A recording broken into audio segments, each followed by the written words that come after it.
La medicina ha avanzado más en los últimos 20 años que en los 20 siglos precedentes. Los límites de la vida en el ser humano están cambiando. Por primera vez en nuestra historia seremos capaces de fabricar, modificar y sustituir órganos, de curar y prevenir enfermedades genéticas. Viviremos más y en mejores condiciones. La revolución médica está ocurriendo ahora mismo y es de tal magnitud que va a cambiar nuestra forma de entender la vida. Soy el doctor Mario Alonso Puig y voy a ser su guía en un viaje fascinante, un viaje a la esperanza.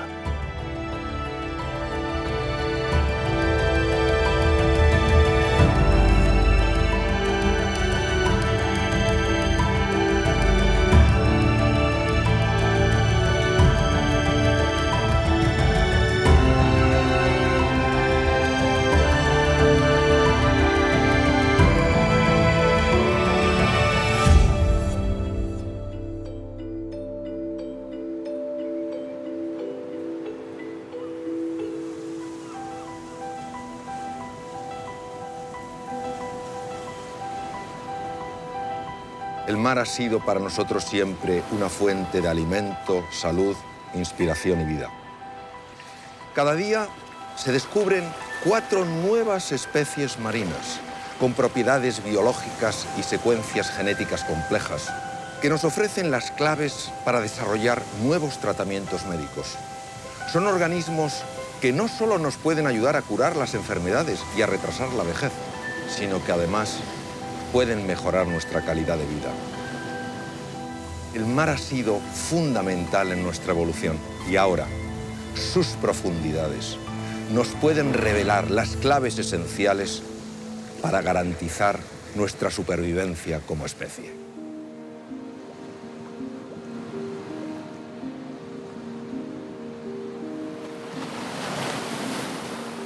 Si dentro de la medicina hay una especialidad que aúna lo que puede ser el paciente con todo lo que es la confrontación con un momento tan crítico como es el riesgo a morir, no hay otro contexto como es el cáncer.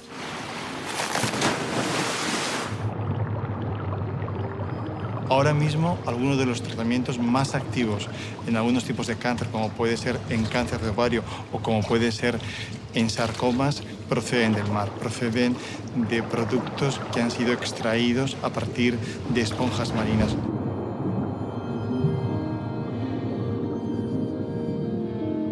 La oncología ha cambiado mucho porque lo que ha habido es un conocimiento cada vez más profundo de la biología que subyace en los tumores. Hemos podido conocer cuáles son los elementos que ponen en marcha la transformación de un tejido normal en un tejido tumoral.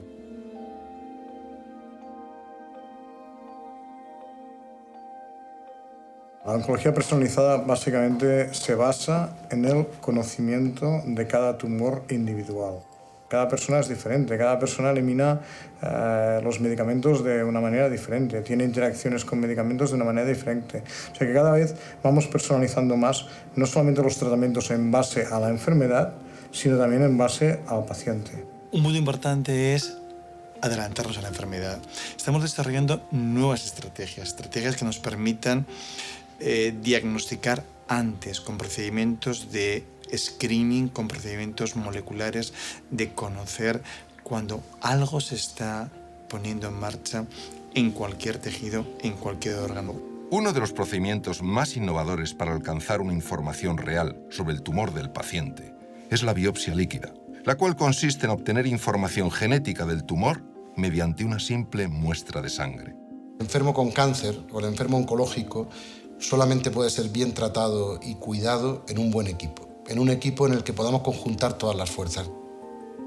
Cualquier tumor, por muy agresivo que sea, que detectemos en este momento tan inicial, son tumores curables. Una de las claves de los nuevos fármacos es que van dirigidos a alteraciones moleculares. Así como antiguamente la quimioterapia se dirige a células que se replican rápidamente, que era pues la hipótesis fundamental del cáncer, Hoy en día lo que intentamos es identificar la alteración molecular del tumor de cada paciente. Esto todavía es dentro de un, digamos, protocolo de investigación, pero cada vez va más rápido y dentro de poco muchos de estos fármacos estarán en la clínica. Todo este conocimiento se traduce en conocer mejor la enfermedad y todos los mecanismos que hay, conocer las oportunidades de tratamiento que podemos tener y implementar estos tratamientos lo más rápidamente posible. Claro, aquí va implicada investigación continua. Hoy en día no se puede pensar en una buena oncología si a la vez no tienes un buen programa de investigación. Con esa información que es vital y, como digo, e insisto, necesita contar con laboratorios de investigación que estén al servicio, al lado de la cama del paciente. Con esa información es con la que vamos a hacer posible un tratamiento actual, real y ajustado, personalizado a lo que es ese paciente y ese tumor.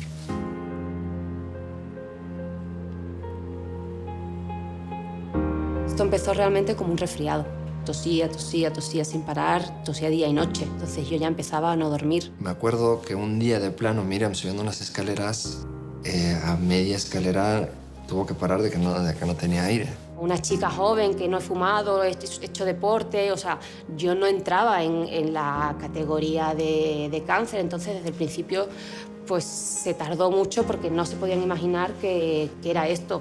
Hasta que ya, bueno, directamente me tuvieron que hacer una biopsia.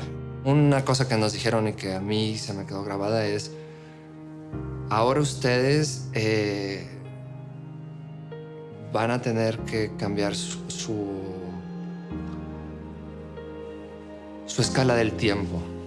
Ustedes ya no van a poder pensar a largo plazo. Ustedes de ahora en adelante tendrán que esperar en periodos de tiempo pequeños.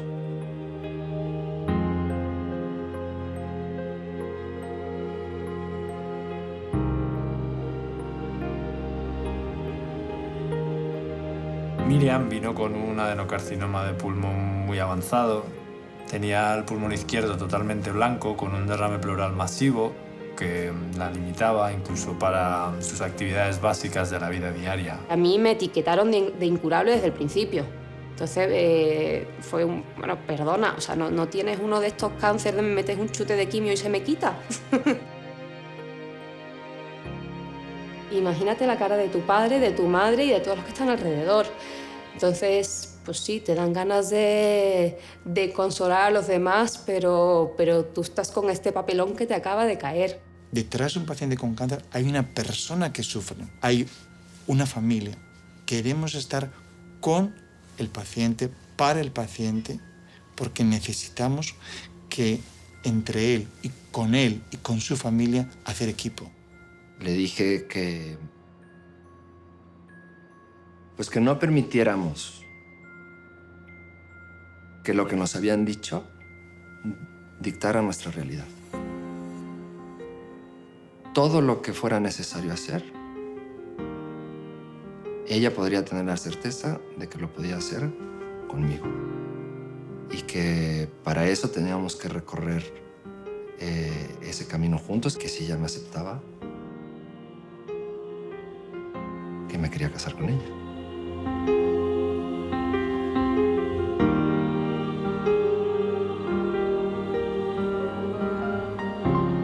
Se le pudo ofrecer un ensayo con una nueva molécula que cuando empezó estaba en investigación, una molécula que ha sido recientemente aprobada, con un fármaco oral, y en el primer escáner la enfermedad había prácticamente desaparecido. Nosotros no podemos hablar de curación, pero desde luego que abre una ventana, ¿no?, a la esperanza. Te vas dando cuenta que tu cuerpo es muy agradecido. Si tú le echas cariño y le echas paciencia, te responde. Y si tengo alguna forma de curarme, va a ser rodeada de amor. No se me ocurre otra manera.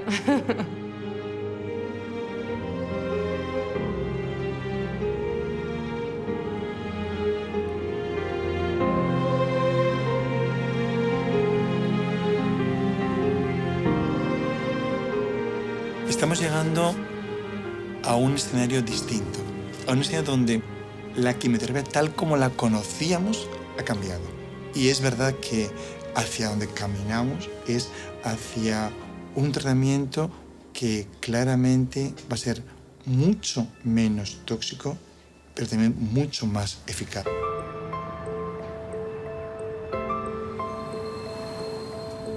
Existen tumores frente a los que un cirujano debe actuar cara a cara.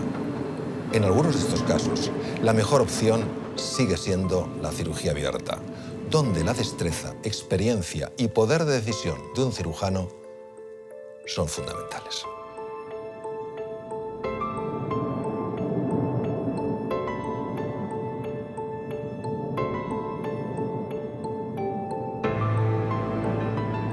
Cuando tú le dices a un paciente que se tiene que operar despierto, hace 15, 20 años se quedaban totalmente extrañados, diciendo esto es imposible, voy a salir corriendo, me va a doler muchísimo.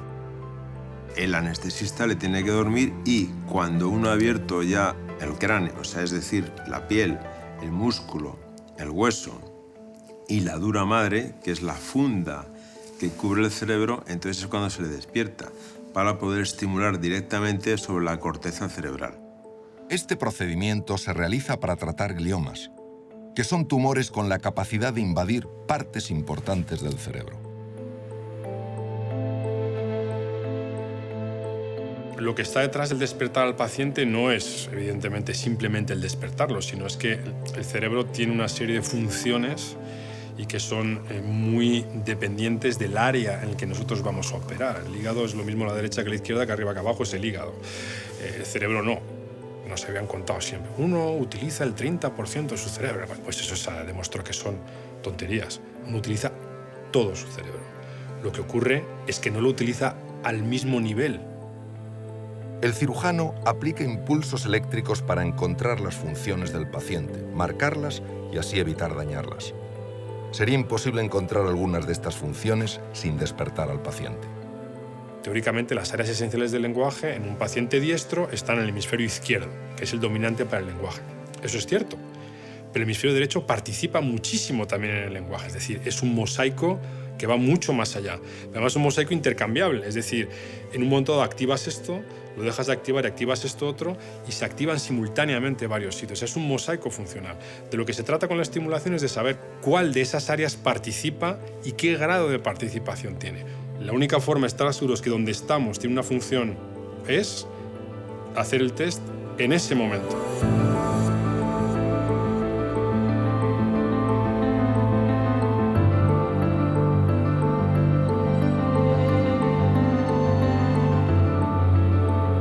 Durante la operación me mostraron unas 100 objetos diferentes y yo tenía que dar la palabra relacionada con cada una de ellas. En el momento que tú ves una imagen y quieres decir una palabra, eléctricamente se mueve por el cerebro y era lo que estaban identificando cada una de esas partes para tener cuidado o la intención de por lo menos esa parte dejarla. Cuanto más tumor quites, más cerebro quitas.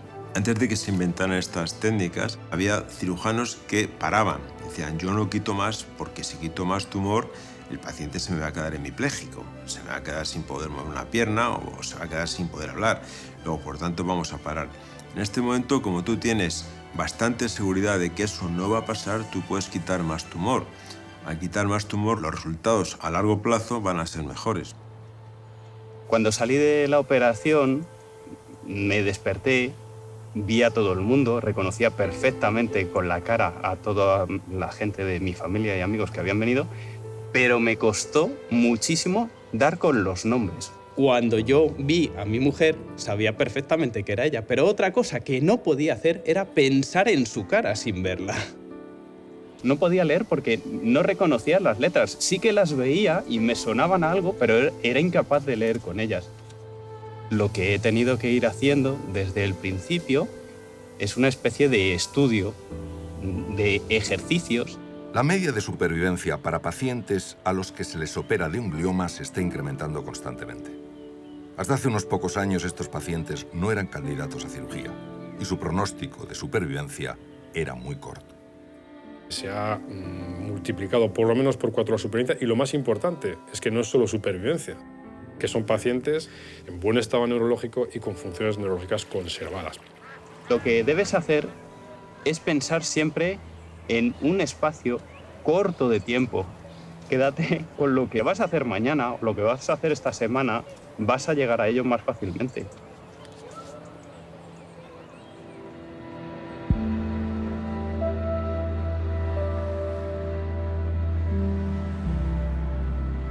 El cerebro es el órgano que controla todas las funciones de nuestro organismo. Pensamos, razonamos, imaginamos y nos emocionamos gracias al cerebro. La neurociencia, los avances tecnológicos y la imaginación innovadora de algunos médicos han hecho posible que actuemos directamente sobre las zonas que provocan trastornos.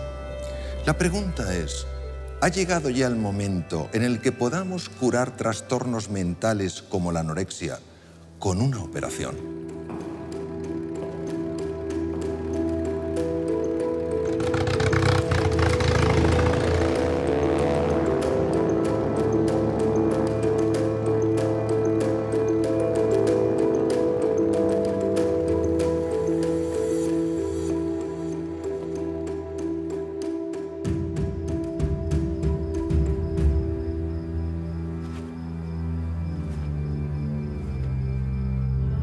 Yo buscaba como brillar o triunfar de alguna manera, visto que eso no me había salido como yo quería, y a partir de ahí empecé a reducir la cantidad de comida, reducir, y hasta que empiezas a reducir a un punto que pues es exagerado. La anorexia es un trastorno de la conducta alimentaria que consiste en una pérdida de peso provocada por el propio enfermo. La causa de la anorexia es desconocida, pero factores sociales marcados por cánones de belleza inalcanzables y un excesivo culto al cuerpo son reconocidos como claves en el desarrollo de la enfermedad. Hay un sistema que es el sistema límbico que regula nuestras emociones. Ese sistema activa algunas zonas de la corteza cerebral, especialmente la región frontal, o la inhibe. En el caso de los trastornos de la alimentación, que es parte de un trastorno de conducta, como puede ser otra patología psiquiátrica, la radiocirugía funcional lo que trata es de modular ese comportamiento para tratar de ayudar al paciente a que recupere un hábito alimentario normal. Todos los participantes que van a ser sometidos a este tipo de intervenciones, lo que se hace es un estudio prequirúrgico donde se hace primero una evaluación de cuál es su rendimiento cognitivo. Se hace también un estudio funcional que nos permite registrar la actividad cerebral que tiene esa persona en tiempo real. Te da miedo comer, no comer te lleva a estar triste y el estar triste te lleva a no querer comer. Y es un círculo vicioso del que es muy difícil salir si nadie viene a rescatarte.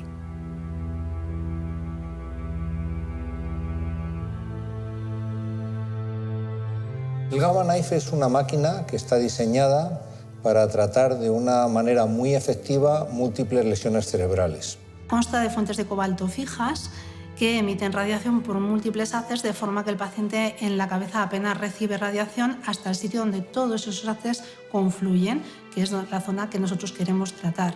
Lo que tenemos que hacer antes es localizar esas zonas. Lo hacemos utilizando un sistema que se llama estereotaxia. Es una especie de cubo que fijamos de forma permanente al paciente hasta que se termina todo el tratamiento. Cuando se aplica la radiación, se lleva a cabo un proceso llamado neuromodulación, en el cual se respeta la función de la célula, pero se alteran sus cualidades de conectividad. Se modula así la función cerebral con la intención de eliminar la obsesión. De manera que los pacientes que tienen un rechazo por la comida, cuando les hacemos esto, lo que ocurre es que ya no tienen ansiedad. La vista de la comida ya no les produce ansiedad. Quizá no podemos hablar de curación, pero desde luego sí podemos hablar con un cierto nivel de seguridad de mejora en la sintomatología y que esta mejora tenga un impacto relevante en la vida cotidiana de los pacientes. Una operación no es mágica. Si tú no pones de tu parte, no va a funcionar. Hay ciertas cosas que sí que siguen costando, pero bueno, estoy contenta porque me veo como con fuerza para vivir de manera autónoma, tener mi trabajo, tener mi casa, saber cuidarme y saber vivir, que en definitiva es de lo que se trata, ¿no?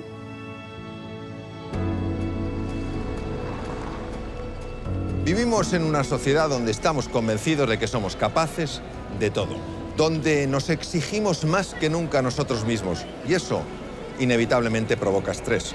Un estrés que nos hace vulnerables, ansiosos, irritables y descentrados, generando hábitos de vida que a largo plazo acaban por pasar factura.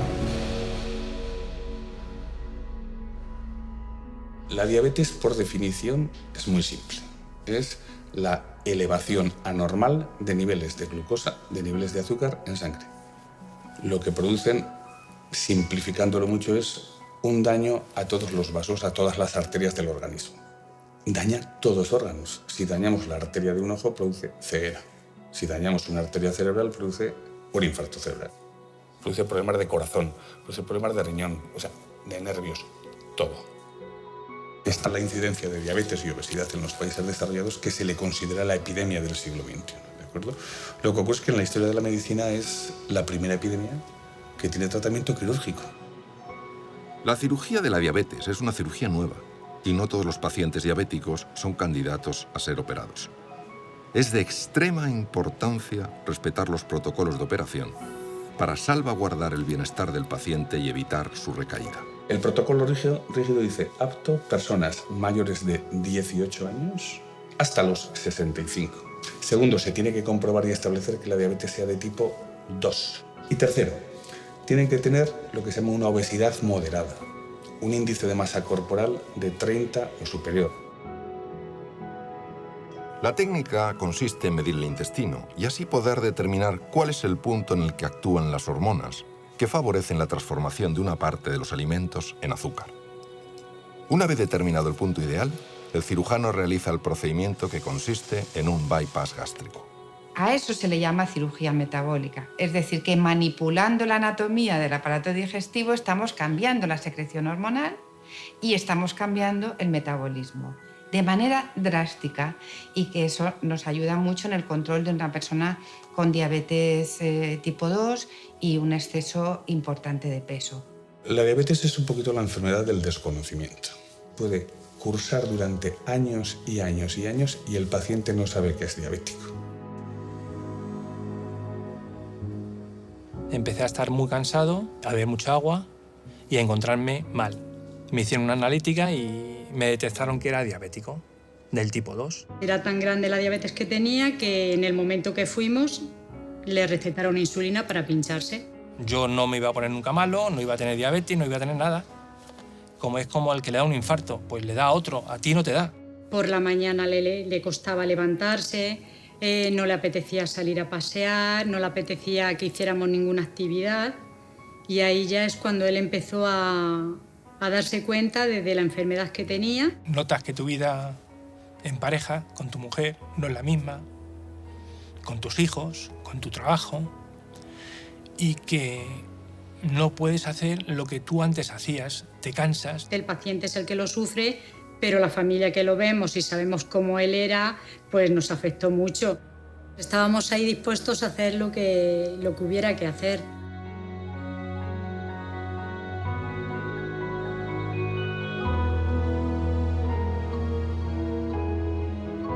Al no tenerme que pinchar ni tomar pastillas desde el día siguiente de mi operación, pues yo fue día tras día una mejora tremenda. Volvió a ser la persona fantástica que es. Esto es una cirugía nueva, es una cirugía que tiene que ser evaluada. Ahora estamos en los inicios. Hoy por hoy yo soy cauto y me gusta hablar de que nosotros podemos controlar la diabetes. Hoy realizamos intervenciones en las que los robots tienen un papel muy destacado, convirtiéndose en una alternativa a los procedimientos quirúrgicos convencionales.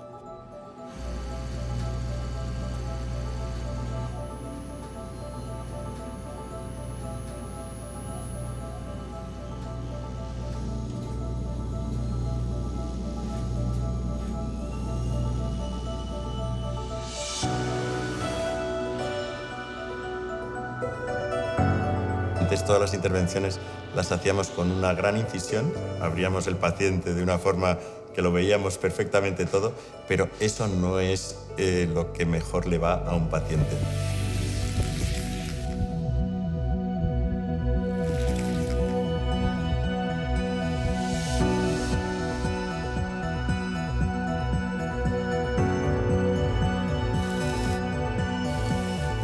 La cirugía con el robot Da Vinci la podemos considerar cirugía mínimamente invasiva. ¿Qué quiere decir esto? No abrimos al paciente y solamente le hacemos unos pequeños orificios por donde van a entrar lo que llamamos brazos del robot. Fundamentalmente se compone de dos partes. Una, que es la consola, que está a distancia del paciente, y otra es todos los brazos, y esos brazos se mueven con una precisión absoluta de lo que nosotros hacemos en la consola. Podemos entrar en el tórax en 3 dimensiones. Podemos visualizar absolutamente todas las partes anatómicas del tórax como si estuviéramos dentro. Intervenimos sin temblor y con una precisión que no podemos tener ni con videotoracoscopia y menos con cirugía abierta. En el futuro podríamos no estar en quirófano, sino en cualquier otro sitio y transmitir esas señales incluso por internet a esos brazos para que se muevan tal y como nosotros les mandamos desde la consola.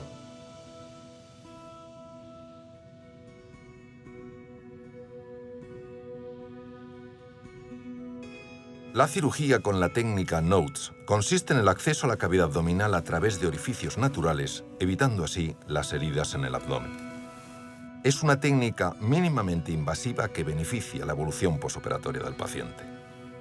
El no tener cicatrices es menos dolor, el no tener dolor es una movilización precoz del paciente, se mueve antes lo que sería el movimiento normal intestinal, lo que nosotros llamamos peristaltismo, el índice de infecciones es menor porque no hay infecciones a nivel de la herida.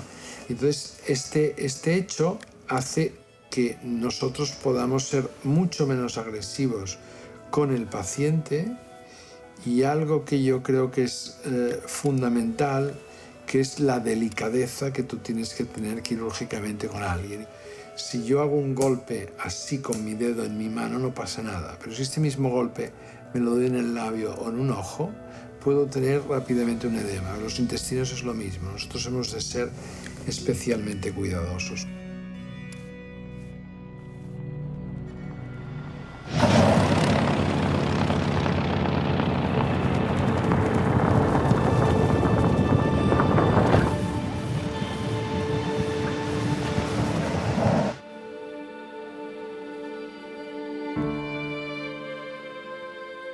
La cirugía torácica es una especialidad muy variada en la que hay una parte muy importante de cirugía oncológica, es decir, de cirugía de tumores. Todo empieza con un dolor a la altura del hombro y el pectoral derecho. No sabía muy bien lo que se podía deber, entonces decidí ir al médico. Se le descubre de forma casi accidental un tumor dentro del tórax que tenía este tamaño, como un balón de balonmano aproximadamente. Dices, bueno, una persona que crees que es una persona sana, deportista, que llevas unos hábitos de vida muy buenos, y dices, ¿por qué me pasa esto? ¿Por qué? La pregunta es ¿por qué?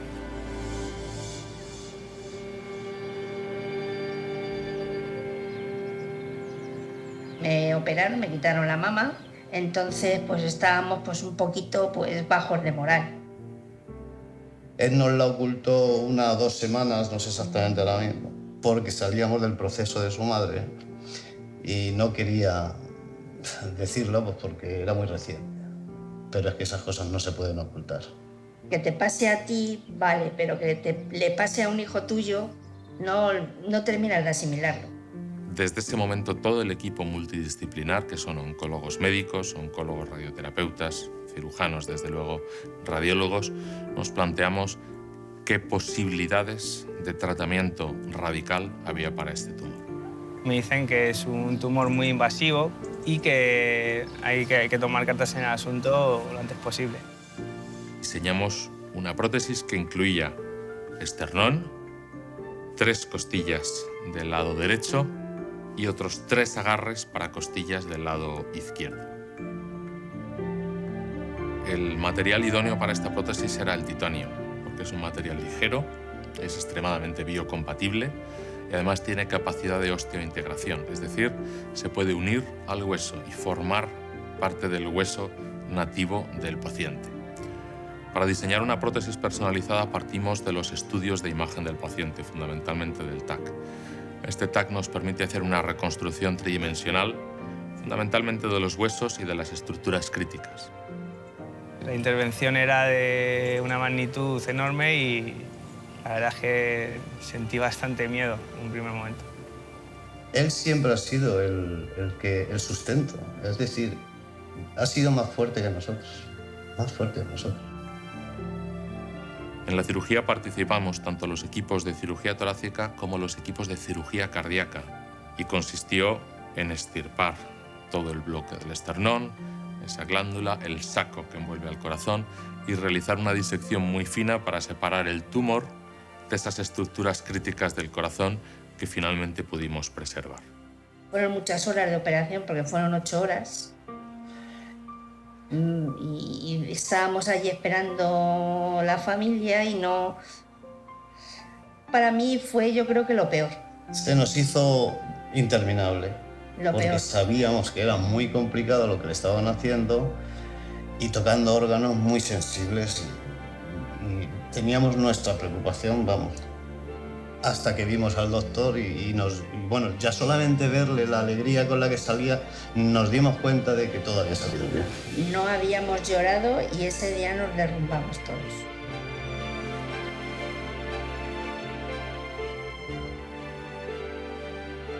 Esta es la primera vez en el mundo que se desarrolla una prótesis torácica mediante impresión 3D, completamente personalizada y bajo un diseño biomecánico, es decir, con el objetivo de respetar la función del tórax del paciente. La parte del esternón es fija, pero la parte de la costilla lleva como una especie de muelles, tirabuzones, que no llegan a ser un muelle, pero hace el efecto de expansión.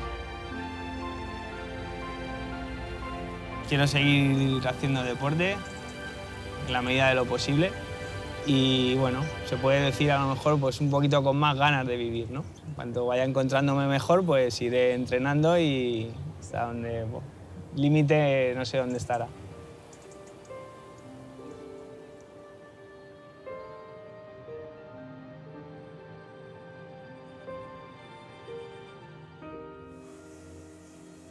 Tras una cirugía, nuestro cuerpo requiere de una gran cantidad de energía para volver a su estado normal. Esta energía tiene dos tareas, la cicatrización y la recuperación.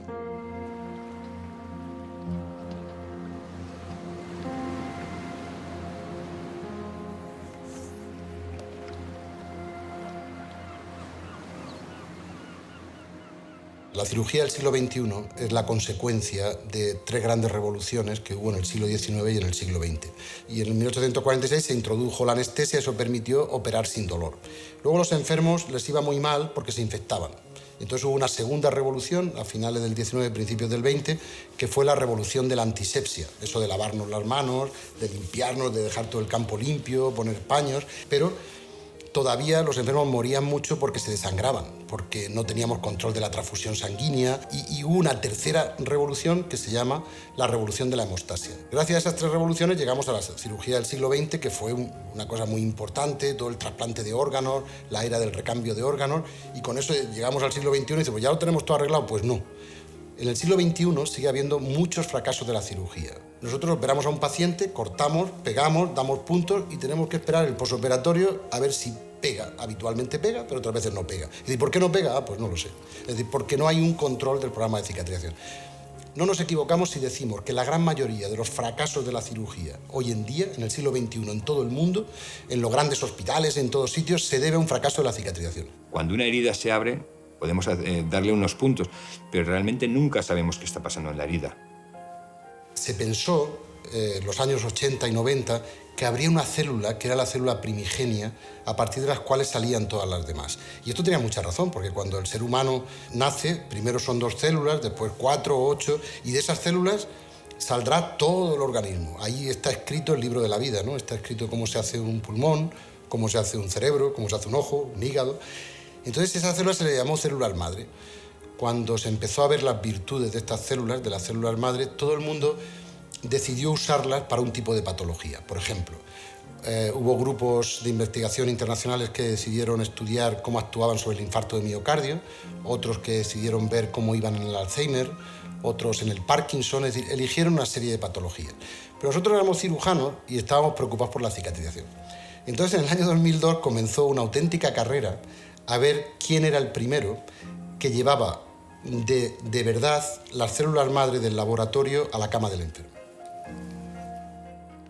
En el quirófano le quitamos un poquito de grasa a los pacientes. A partir de ahí, ese tejido lo llevamos a nuestra máquina en unas condiciones estériles con una enzima, que es una proteína que rompe toda la unión que hay entre las células. Lo que hacemos es obtener una leche donde van diferentes tipos de células, entre las que están las que nos interesan, las células STEM, las células madre, troncales, mesenquimales. Estas células posteriormente las ponemos en una jeringa, las recogemos y las bajamos al quirófano para el implante del paciente. Desde la cama del enfermo se va al laboratorio y luego del laboratorio se vuelve a la cama del enfermo. Es una buena relación entre la ciencia básica y la clínica real.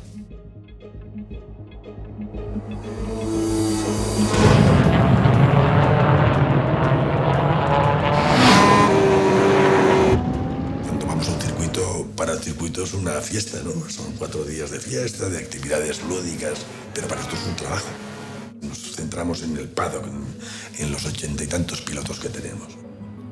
Nosotros llegamos el jueves al circuito y lo primero que hacemos es, andando, caminar los 5 kilómetros del circuito y ver los puntos más conflictivos, o sea, tenemos una estadística de las caídas que hubo en los últimos 5 años. Hacemos un estudio analítico, médico, nunca técnico, pero sí médico, e intentamos reforzar las zonas que son más conflictivas o que han traído estadísticamente más accidentes. Cuando hay una bandera roja por un accidente grave, se activa el código rojo, ¿no? La bandera roja, y entonces ya los 2 medical car ya parten por comunicaciones de race control a la zona del accidente. La gran incógnita que uno tiene cuando sale es con qué se va a encontrar. Todo el mundo tiene un miedo atroz, ¿no? Piloto inmóvil, que no sabes lo que pasa, que parece que esté en fase muy crítica, ¿no? Entonces, cuando llegas allí se disipa totalmente y actúas de una forma rápida, global, lo alineas, liberas la vía aérea superior, quitas el casco, fijas collarín, metes el tubo.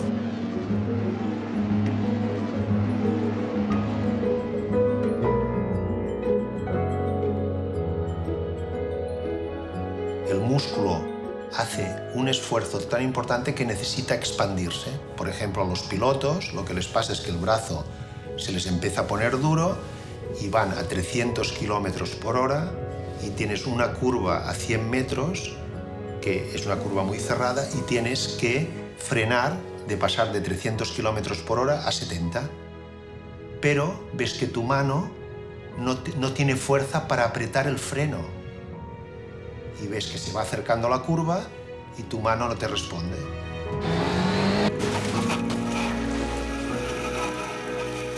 Es muy importante, si tú tienes que llegar a operar una muñeca, la forma por la que entras, pues que sea con mucho cuidado, o sea, que no hagas más daño del que hay. Si tú has sido cuidadoso, posiblemente el piloto, el paciente, podrá a partir de la semana estar haciendo rehabilitación. Para un deportista de élite, la oportunidad de acelerar la recuperación física de una lesión es fundamental. Y por eso muchos de ellos vienen de todo el mundo para ser tratados por nuestros especialistas.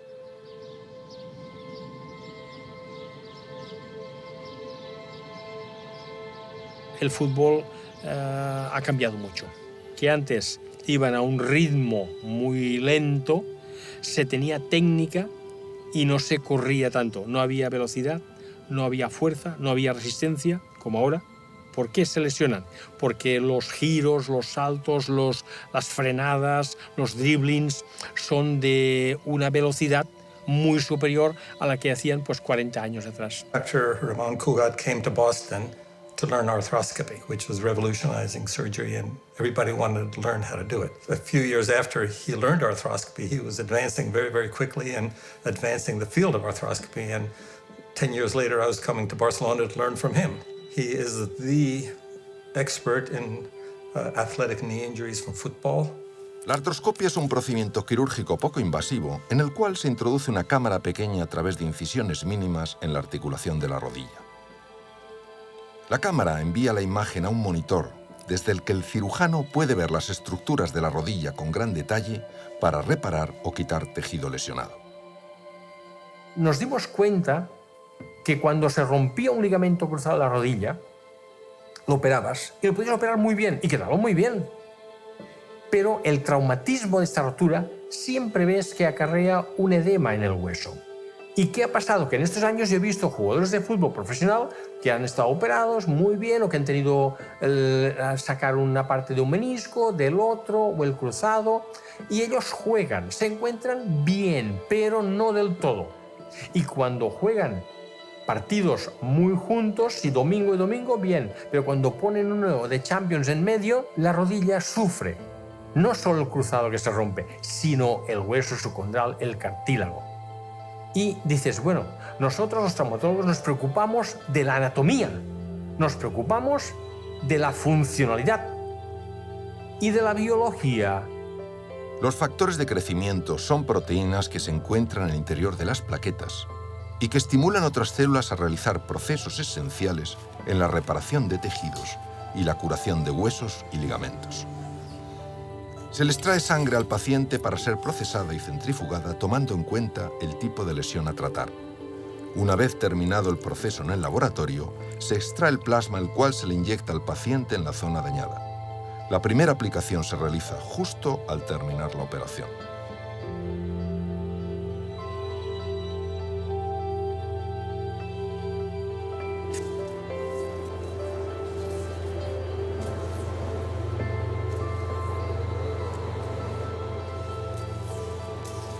Entré mal en una puerta con gran velocidad y tuve una muy mala caída y me rompí las dos piernas.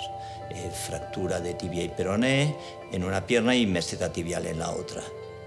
Cuando el doctor Cugat ve mi radiografía de esa tibia que no soldaba, me dice, Xavi, es que aquí hay que aplicar otra cosa.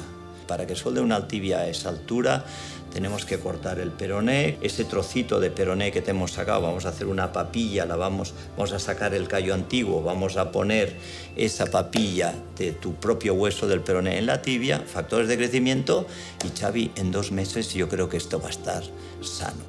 Esa fractura, por las sensaciones y lo que dicen las radiografías, está casi soldada y realmente funcionó.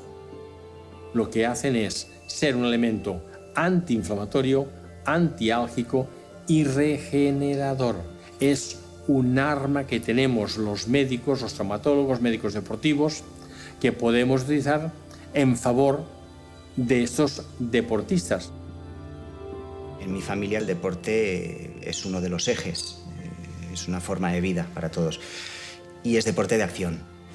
Eso implica que las lesiones y los yesos y las operaciones han sido y son un habitual, desgraciadamente, en nuestra casa. Uno de los pacientes más especiales era mi hermano Álvaro.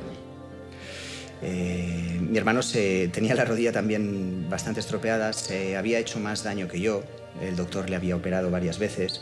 Y yo recuerdo algún invierno que esquiábamos juntos y que prácticamente Álvaro esquiaba la pata coja, porque su rodilla mala le dolía mucho, no le funcionaba. Y recuerdo que posteriormente empezó a hacerse factores de crecimiento y yo le vi un cambio. De un invierno para el otro, empezó a esquiar con normalidad, su rodilla empezó a funcionar otra vez y yo, que mi rodilla también estaba delicada y un poco estropeada, pues yo lo hablaba mucho con él. A partir de ahí, de forma sistemática, cada primavera yo me hago el tratamiento de factores y empiezo el invierno siguiente en plena forma.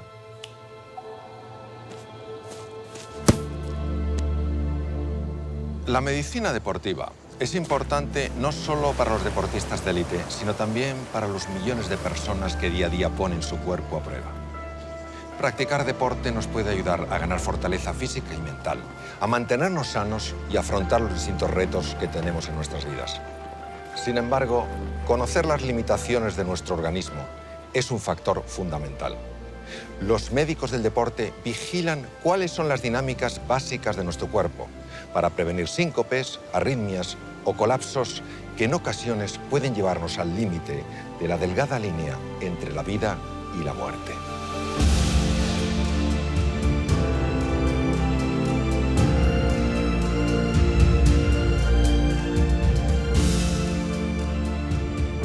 Cuando ya pierdo la conciencia, me caigo, eso está claro que no recuerdo nada. Pero luego ya el doctor me da tortas en la cara, va a intentar despertarme y me despierto allí y digo, pero esto qué está pasando aquí, ¿no? ¿Qué hago yo aquí en el suelo si yo no estaba en el suelo? Me quería levantar, digo ya estoy bien, me quiero levantar, ¿no? Para seguir. Y claro, yo no era consciente de la situación que se había producido.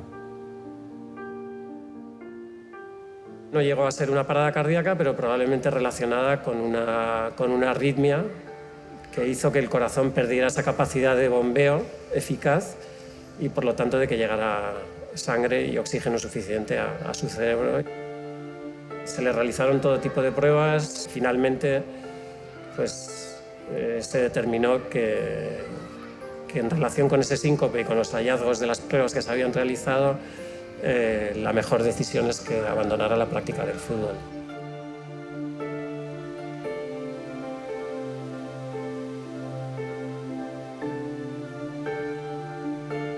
Son casos aislados y que ocurren normalmente en gente que tiene alguna patología de base, ¿no? Gente que realiza deporte, generalmente deporte a una intensidad elevada y en quienes en un momento dado pues, se produce una situación que genera una arritmia, normalmente una arritmia ventricular maligna que termina produciendo una parada cardíaca y en el caso de que no seamos capaces de responder de forma adecuada, pues una muerte súbita, ¿no? Nuestra labor dentro de la prevención, hoy en día, con el conocimiento y los medios de que disponemos, simplemente con una historia clínica, una exploración física y un electrocardiograma de reposo, se pueden detectar, no digo en el 100% de los casos, pero en un porcentaje importante. Yo llegué arriba muy rápido, con 23 años, estar en la selección absoluta, haber ganado una Eurocopa. Es cierto que podía haberme ido ese día, pero la vida es así. Cuando te cierra una puerta se te abre otra y tienes que iniciar el recorrido.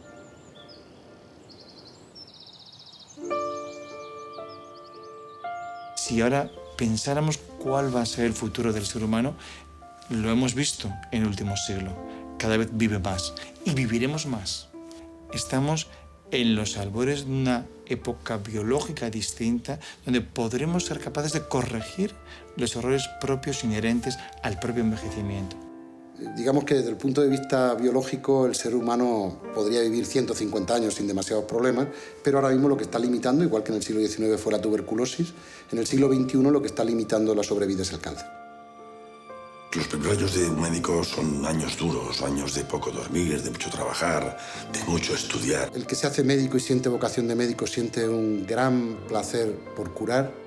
Vamos a trabajar y a destinar las 24 horas a la medicina. Cuando tú tienes un día malo es porque a un paciente le ha pasado algo. O se ha complicado o has tenido un error, no son infalibles.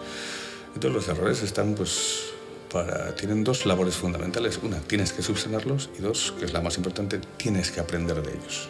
El que sea médico de verdad y diga que no lleva mal el desgracia fatal de un enfermo, poca confianza me da, lo llevamos mal. Cuando confronta en el día a día la muerte, se da cuenta la suerte que es cada día. Y se da cuenta que no hay ningún día mejor que hoy.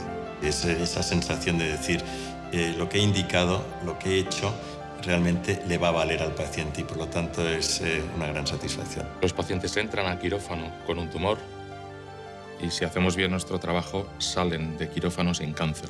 Nosotros tratamos personas, no tratamos enfermedades. Yo trato a los pacientes como me gustaría que me tratasen a mí. Punto. Cuando operé al primer paciente obsesivo y al cabo de unas semanas me vino diciendo que ya podía vivir solo y que se había reconciliado con su familia. Es decir, eso siempre te acuerdas de ello. Cuando el anestesista despierta al paciente y lo ves bien y sales y vas a decirle que todo está bien a la familia, que todo ha ido bien. Y yo creo que son muchos momentos felices que acumulamos, realmente. Yo no había operado un aneurisma nunca, pero yo sabía que esto era difícil, había visto a mis maestros operar, había visto aneurismas que habían sangrado, en fin, yo lo consideraba una cirugía de riesgo. Y cuando yo puse aquel clic y dejé el aneurisma cerrado, me sentí el hombre más feliz del mundo.